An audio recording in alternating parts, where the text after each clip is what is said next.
Hey everyone, and welcome back to the channel. If you are new here, my name is Sheena and I'm an illustrator and Etsy shop owner based in Brooklyn, New York. And today I'm super excited because, as you can tell by the title, we'll be making a new product for my Etsy shop in collaboration with our friends over at Cricut. Now, if you are a little bit new here and have not heard of Cricut, I've actually been using their services and products since 2018 when I first started my shop. So this is literally a match made in heaven, and I can't wait to share the new products that I'll be making along with some of their newer tools that I'll be using today. So if this is your first time hearing about Cricut, they are a brand and company that specializes in smart cutting machines and tools. They also make free software that works with their products and services, so it really is an all-in-one solution. So you will start off in their design space where you will lay out your design, import a unique design, or even utilize some of their assets that they have available, such as images and fonts, to create something completely unique to you and your products.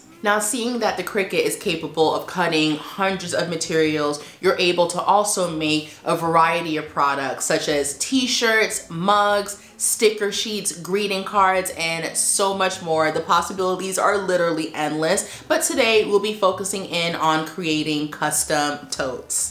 As a small business owner, I've seen so many people expanding and scaling their product offerings, and that can be really scary because if you're outsourcing these products, you have to send in designs and wait for samples, which can take a really long time, not to mention you have less control over the full creative process and testing your products. So with the Cricut, I'm hoping that I can complete all of that right here in my home studio, from fabricating and laying out the design to actually pressing it onto the tote, reviewing the colors, the placement, and getting it exactly how I want it to look for my shop. So as I'm sure you can tell, I'm really excited to share this process with you and walk you through everything along with Cricut. So without further ado, let's jump in. So starting out, here are the tools you're going to need. So number one, we will be working with the Cricut Explorer 3. It's one of the newest machines in Cricut's offerings and definitely one of the more robust. As I mentioned before, you can cut a plethora of materials on this machine, and it also accommodates Cricut's smart cutting materials and tools, which you don't even need a mat for, which I find to be so cool.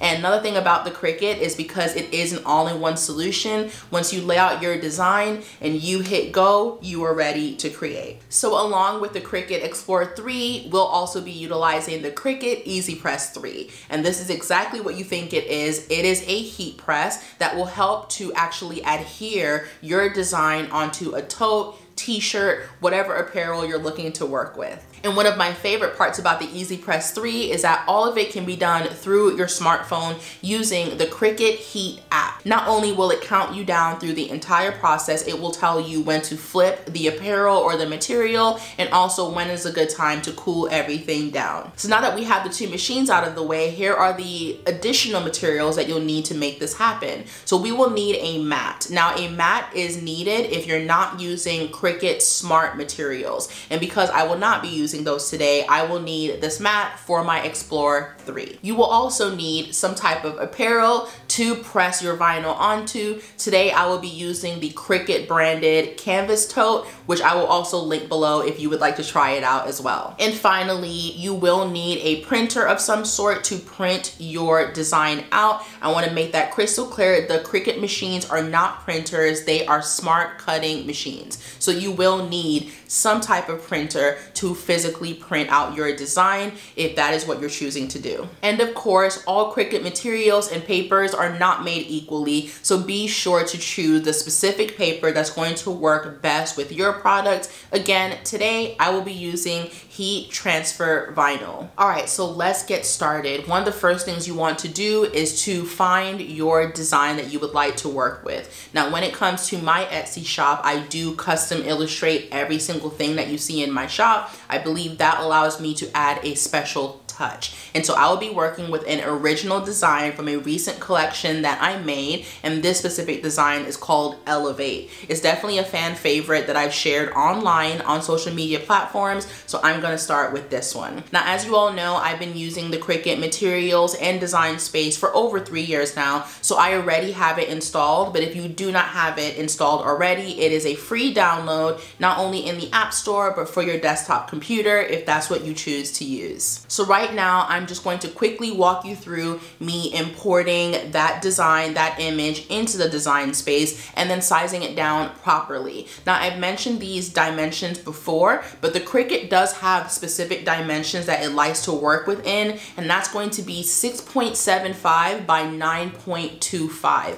As long as your design and assets fall within those parameters, you'll be able to easily print and cut as needed. So now that I have the image sized properly within Cricut's parameters that are set and everything looks good to me, I'm going to go ahead and click the Make It button to let the Cricut know that we are ready to cut. Now that we are all set, the next prompt is to print our design because it is a print then cut project. Something to know is that you do have to set your printer to use specific material types, such as sticker paper, vinyl, glossy. Those are settings you'll have to do on your own in your computer to make sure that the printer prints properly on that surface. All right, so my print has come out on my heat transfer vinyl. It looks amazing. The colors are bright. Everything is crisp. So we're gonna go ahead and bring it over to our workstation to get everything set up. So first things first, we are going to turn the Cricut on to make sure it is properly paired with our computer, specifically with my iMac,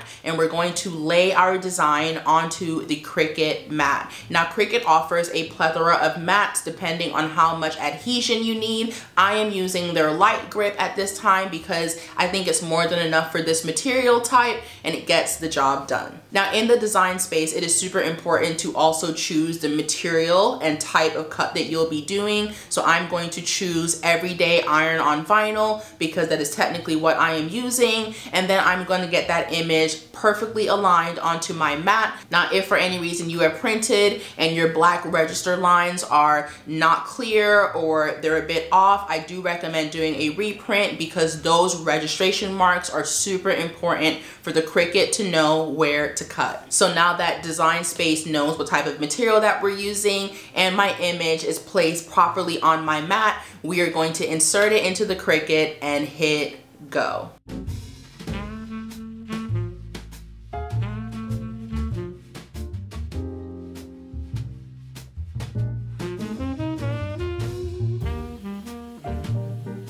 So now that we have our design fully cut by the Explore 3, we're going to eject the mat from the machine and begin to peel it away. Now, one of the go-to hacks that every crafter who uses the Cricut knows is that you want to roll and move the mat away from the image and not peeling the paper and material away from the mat. This just helps to keep everything flat and in place and prevents the paper from rolling up on itself. Now, once I've gotten my design off of the mat, I'm just going to use these handy dandy scissors and just do a very rough cut all the way around the image. Please keep in mind that the Explorer 3 did do a full cut around the image. I'm just doing this to get rid of any excess vinyl that I do not need for the press process. So now that I've gotten that excess vinyl cut away, I'm going to carefully begin peeling the vinyl away from the backing paper, which is what the instructions for this particular vinyl state. Now, for this process, you want to be super careful, of course, to not rip or remove any really delicate edges. And so I'm also going to be utilizing this weeding tool from Cricut to kind of peel out the areas where you see their necklines or their earrings and accessories, because those places can be easily ripped if I'm not careful. So now that we've gotten the tote laid out, design is ready, we are going to heat up the Easy Press 3. So don't forget, you're going to need the Cricut Heat app on the latest update, and that's going to walk you through every single step of this process. So now that we have the app started up, on the newest update, of course, we are going to hit start new project to let the Cricut Easy Press know that we are ready to go. Now, one of the first questions it's going to ask you is what type of material you're using so that it can apply the appropriate settings. Today, we'll be using the everyday iron on setting. Now, of course, it wants to know what you're ironing onto. We're going to choose a Cricut tote bag. And finally, there is a work surface space that is always going to include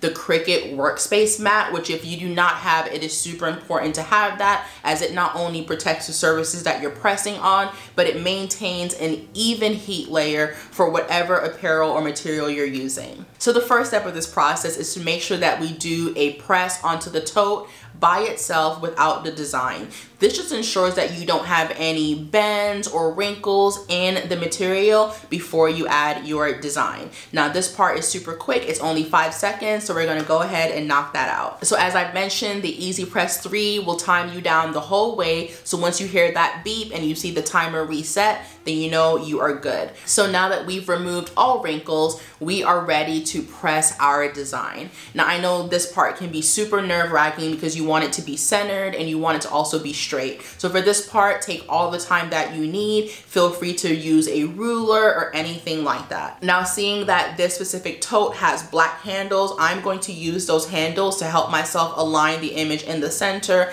and also use Dustin as a second pair of eyes just to make sure that it looks perfect. Now, as I mentioned earlier, every heat transfer vinyl is not made the same, so definitely follow the instructions that you have with your heat transfer vinyl to ensure that you press it on the correct side and that everything comes out super sharp and clean. All right, so once you have your image laid out exactly how you want it to be on the tote, you can place a piece of protective layer on top or Teflon to protect the image from the direct heat of the press. And then you're going to follow the directions of the app, which is saying that we're going to do a nice firm press for about 30 seconds. So once again, the Cricut app will alert you that the press is complete, and at this point, you can put it back in the holder station and flip the tote over to do the next step, which is applying heat from the underside.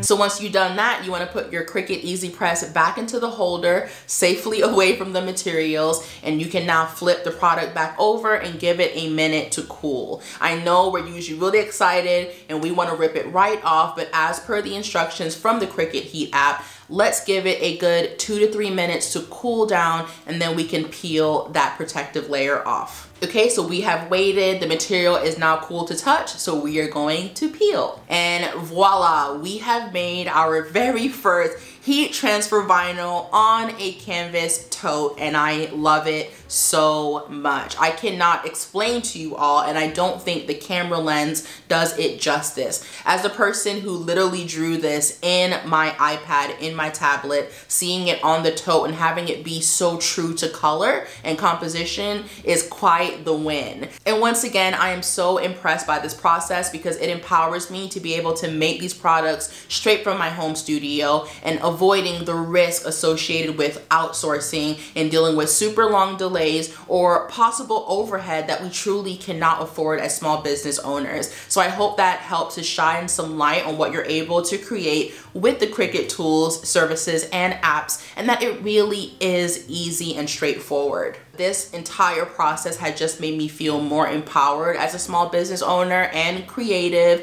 DIYer to step out of the box and try more of these things at home before I even try to outsource, and I'm really looking forward to it. I absolutely love how these came out, and I think my next endeavor will be trying out the mug presses. I've had my eye on them and I'm really looking forward to trying that out. And if you want more information of how to create these, I will have all the Cricut's resources linked below in the description box, as well as all the tools and materials that I use today. Thanks again for watching, and a huge special thanks and digital hug to our friends over at Cricut who helped to sponsor and put this video together and also support this channel of me being a small creative and business owner. It means a lot to me. So thanks again. If this video was helpful or insightful, be sure to give me a thumbs up. This is your girl signing off, and I'll see you in the next one. Bye.